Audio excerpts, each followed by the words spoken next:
The only thing better than fighting the troll at the start of God of War is fighting the exact same troll 9 more times, and I'm lying. For all the ways that this game excelled, enemy variety was doggy doo-doo, and it's time to talk about it. The trolls are the most obvious example, and while they aren't exactly the same each time, there are 10 troll fights in the game, and almost all of them are required to finish the main story. Now, the first challenge is pronouncing their names. Dowdy Kaupmader? Is that Norse for yo mama, you piece of shit? The second challenge is that there isn't one. I'd like you to meet Grendel of the Ashes.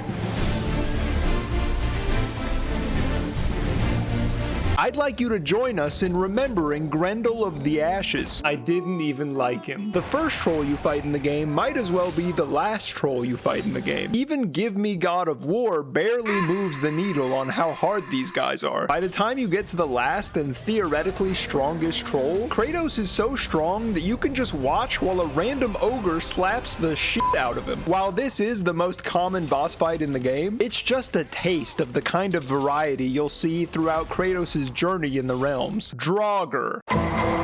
Formerly dead Norse guys who said, actually, fuck that. Now, when I say Draugr, what do you think of? Is it the scared looking one with the sword? Maybe the bulkier two-handed brute? Or maybe one of the other 6 variations of Draugr? I hardly know her. Draugr are both the first and the most frequent enemy that you fight in Midgard. And since a vast majority of the game occurs in Midgard, you're gonna have to fight a lot of them. 8 variations of Draugr sounds like a decent amount of variety, but let's look at what actually changes. The common Draugr is bad at living, and he spends a crazy amount of his time mid-air. The Fireball Draugr also sucks, but his long-range capabilities are a constant pressure in big fights when you've got other things to worry about. What the heck? The Brute is slower but stronger, commanding a bit more of your attention when he shows up and punishing you if you get sloppy. The Shield Draugr is apparently the only one that realized fighting a god might be dangerous, but once you knock away his shield, it's as easy as beating up an already dead guy. And the dual-wielding Draugr actually scares the shit out of me.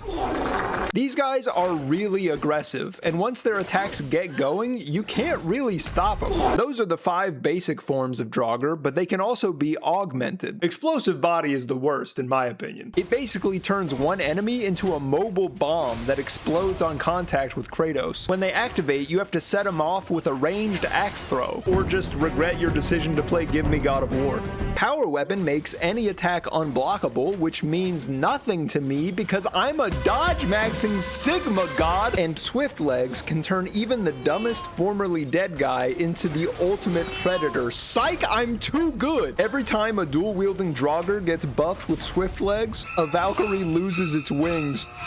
Also, any day that Kratos wakes up, a Valkyrie loses its wings. Despite having so many different types, I can't imagine anyone would struggle against any of them, even on their first playthrough. Give Me God of War is a different story. But if you start there, you kinda deserve to get ego checked. These are the quintessential filler enemies, and every God of War game has filler enemies. In the Greek games, you could just pick them up and throw them, cowboy style. But the Norse games implemented the stun bar, which is independent from health and usually fatal, but it falls off pretty quickly if you have to stop attacking. So unless you can spin them around long enough to go gorilla mode on their shoulder blades, you're gonna be hacking these guys down for a while. Also, the Greek games typically ranged from 5 to 10 hours in length. Light work for a degenerate gamer.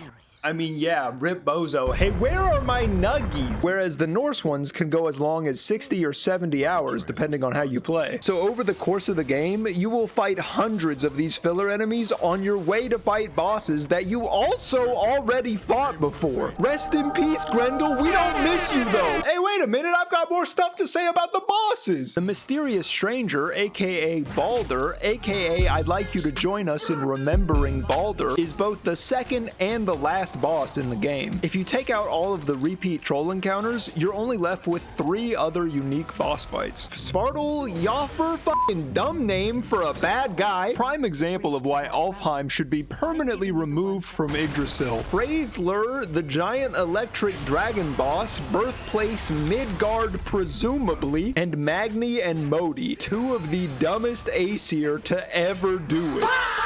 I'll get to work on old Chris Hemsworth over here while the other one gets crushed by the full weight of a coughing 8-year-old. This is technically less unique bosses than are in Ghost of Sparta, a 2010 PSP video game. Were any of us even alive then? No! You're probably thinking, but what about the Valkyries? There's like 100 of those fights. Did you include those? But brother, the answer's in the question. Yeah, there are like 100 of those fights, and would you believe that's exactly what I'm talking about in the video? Now don't get me wrong, gamers, the Valkyrie fights are great. I love them. My controller always cooperates with me, and now I'd like you to attend my funeral. I'm actually posting this from Valhalla.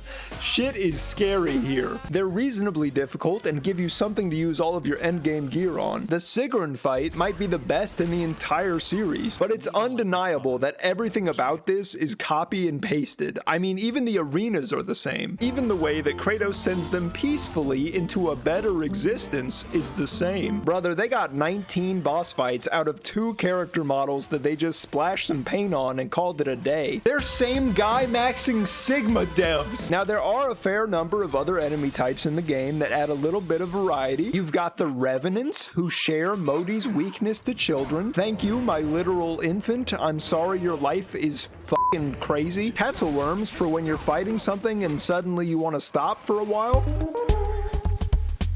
Slamming those guys around is always a good time. Wolver are pretty rare, and I'm not too proud to admit that I avoid them at all costs.